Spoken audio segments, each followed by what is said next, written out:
Carlos, y de ahí la primera pregunta, después de compartir este reportaje, ¿cómo hacer para que el Ministerio Público, qué le falta al Ministerio Público para que pueda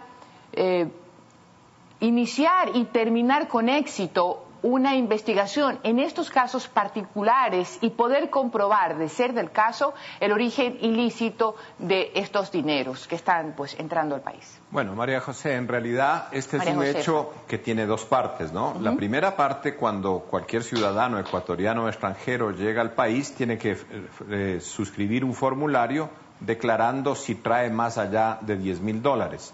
La obligación de declarar es un imperativo que tenemos los ciudadanos, y si traemos más de $10,000 en efectivo, tenemos que decirlo y no pasa absolutamente nada.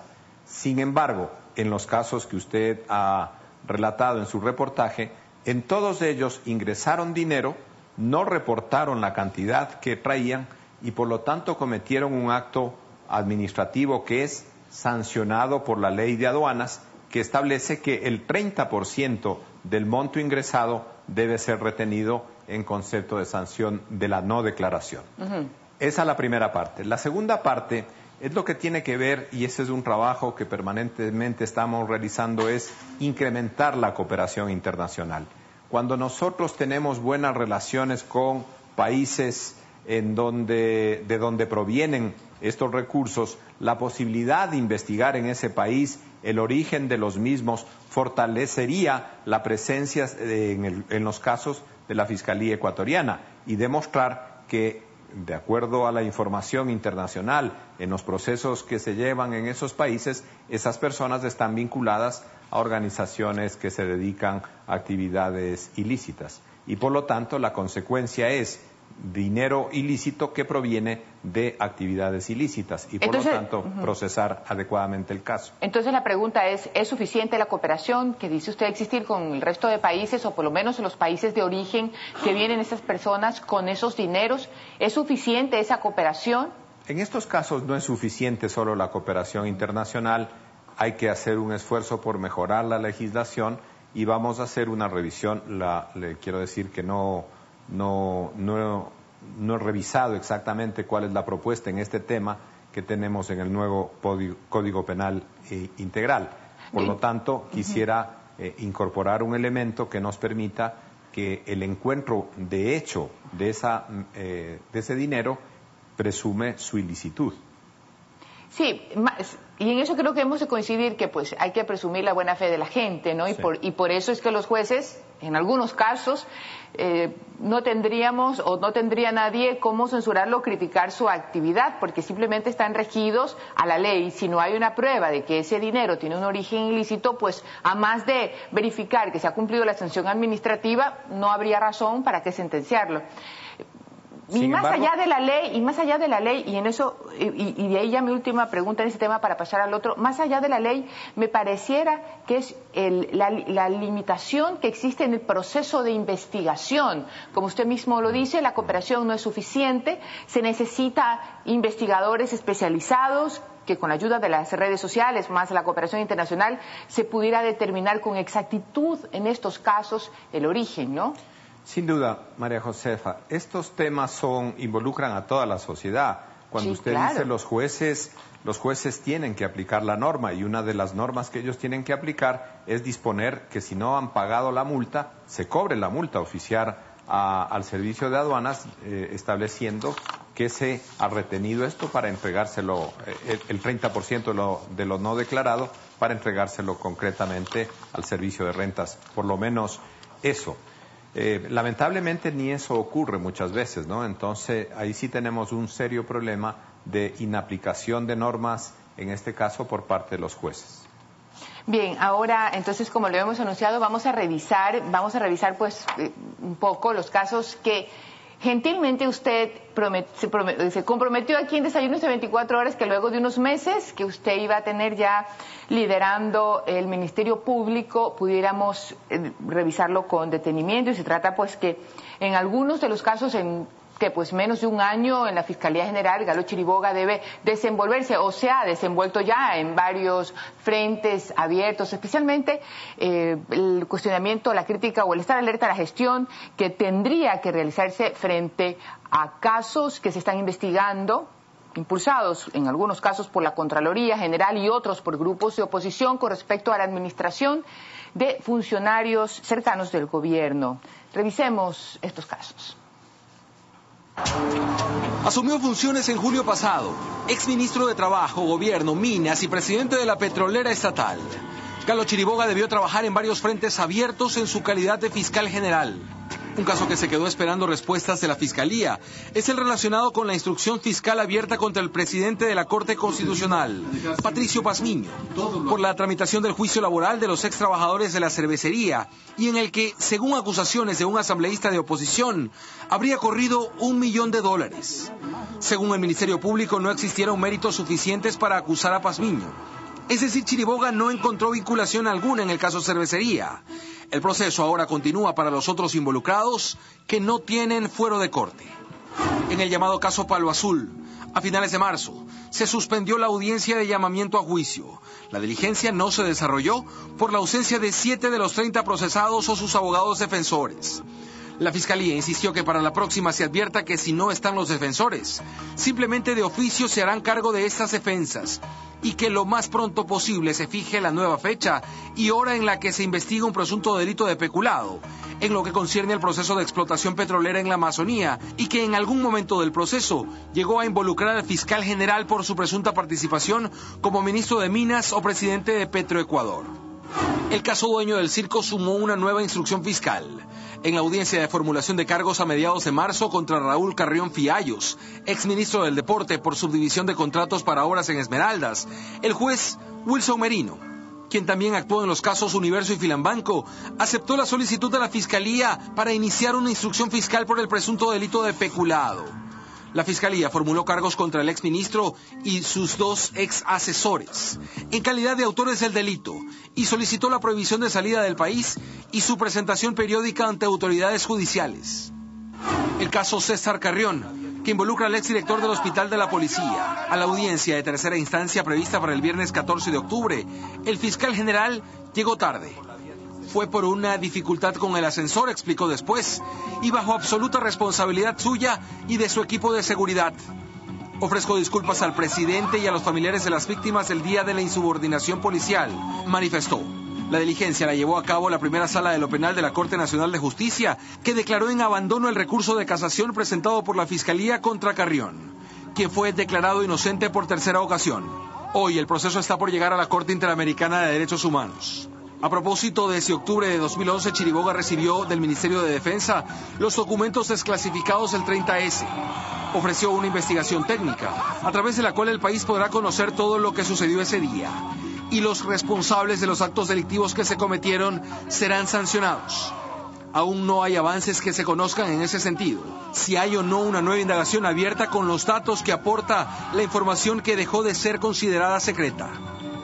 En el caso Restrepo, en esta investigación reabierta en este gobierno, el fiscal Chiriboga aseguró en febrero pasado que no habrá prueba de ADN en este caso. A finales de marzo, la Fiscalía informó que varios de los huesos encontrados en ese camposanto del Batán pertenecen a un menor de entre 12 y 14 años, pero que aún no se puede confirmar si se trata del más joven de los desaparecidos hermanos Restrepo durante el gobierno de Febres Cordero.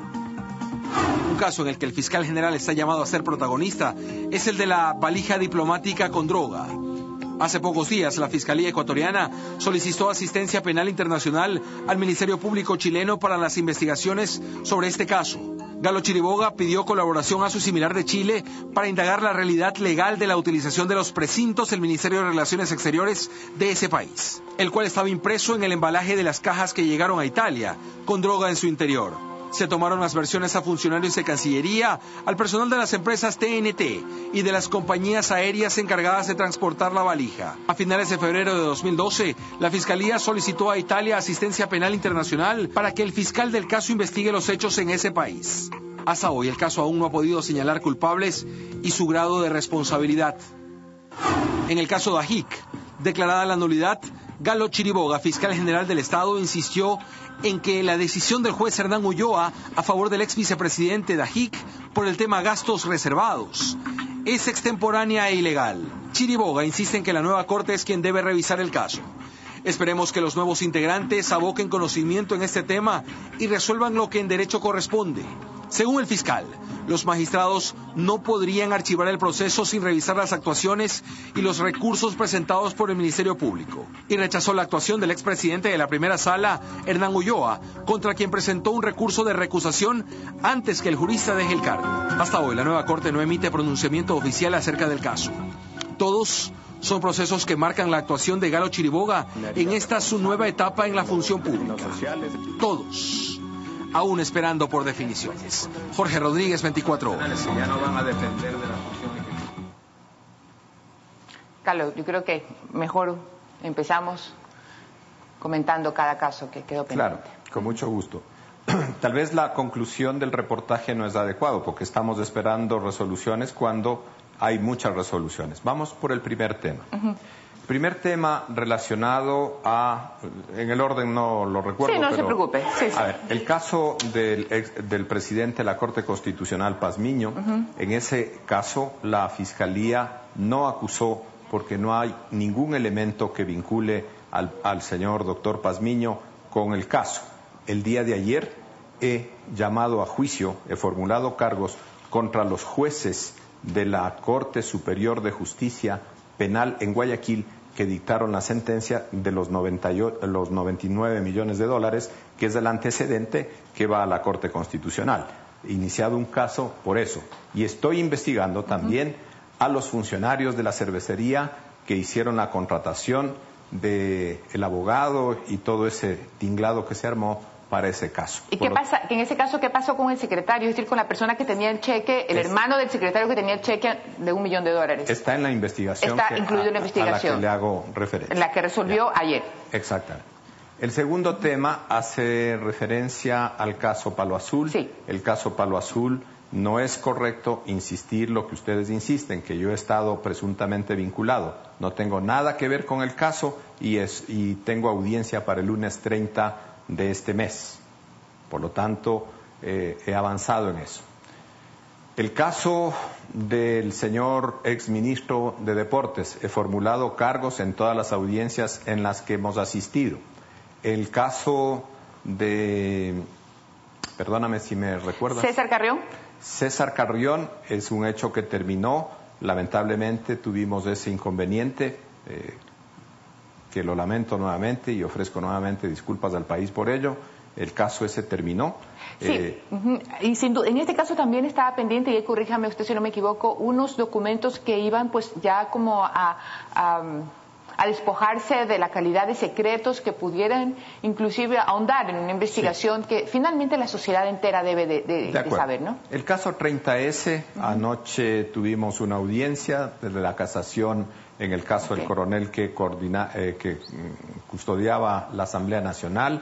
El caso, la Fiscalía lo consolidó, buena parte de la sentencia fue ratificada, y en el caso de algunos suboficiales que habían sido acusados como encubridores, lamentablemente pues la Corte Provincial erró en la aplicación de la norma y la Corte Nacional casó, en mi opinión, en derecho la sentencia y aplicó la pena que les correspondía en la calidad que habían sido sentenciados, y evidentemente ahí había un error.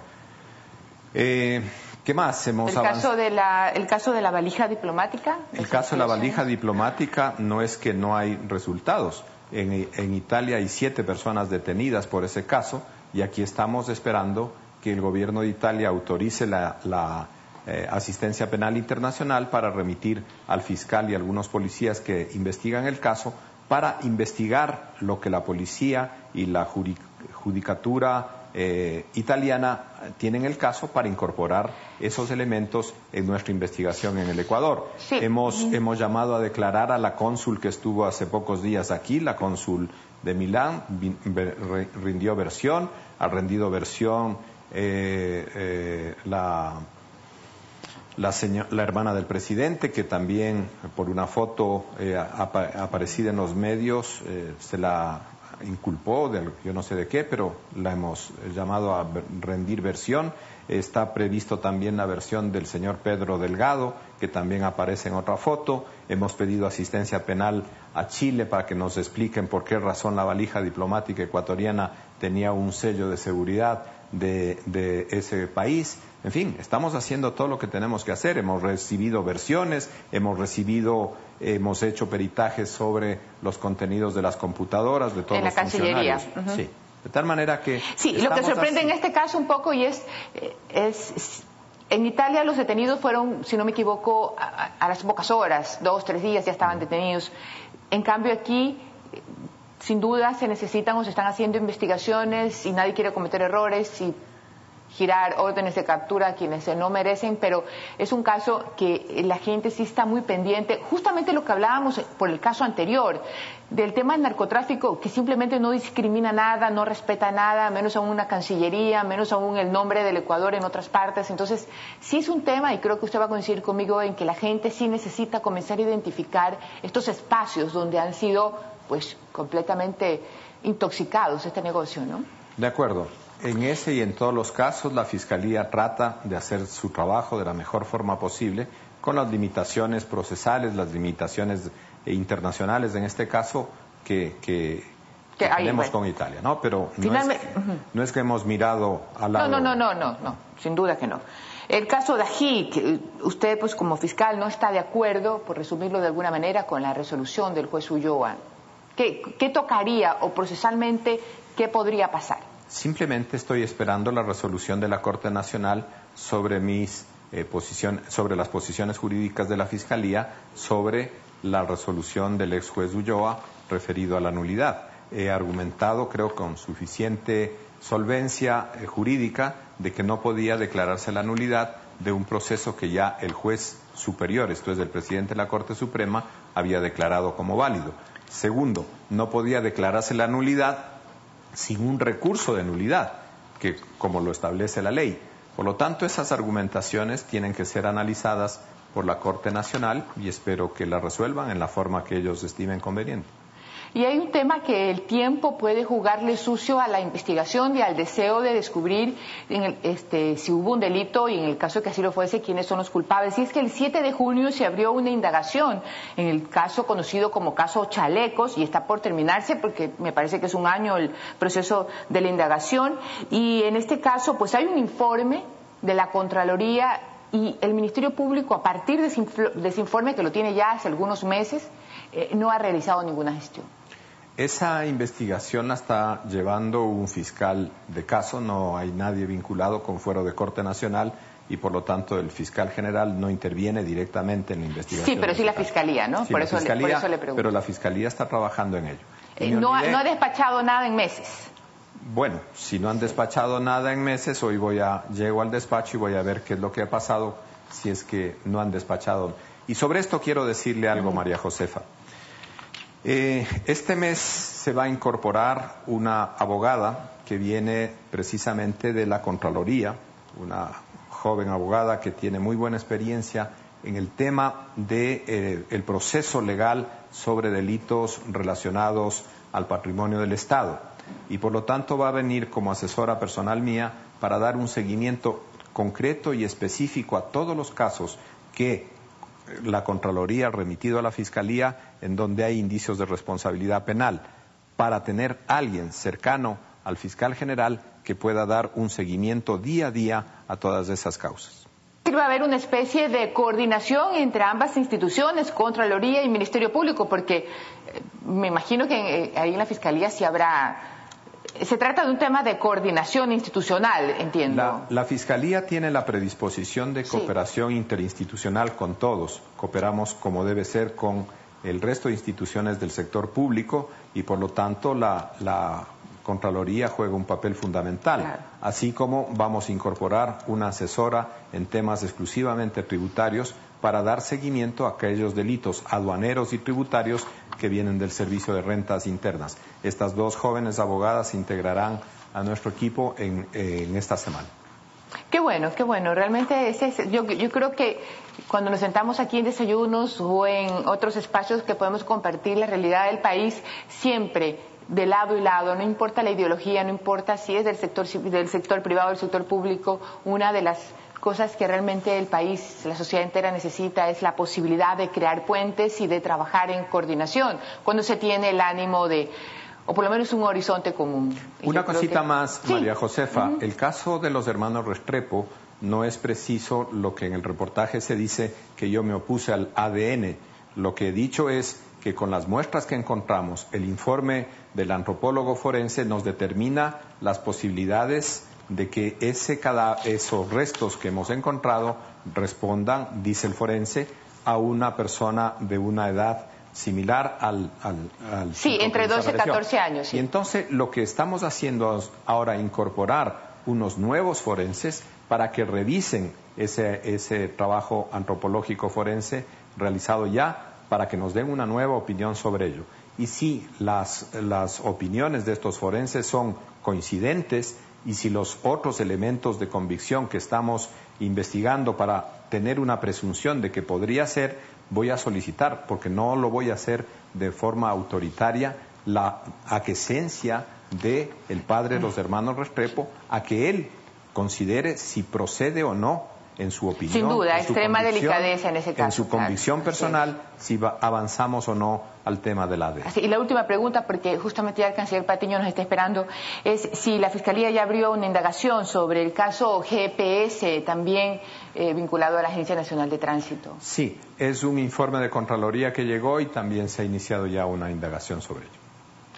Muchísimas gracias a Carlos Chiriboga, fiscal general del Estado. Gracias por compartir con nosotros en Desayunos de 24 horas.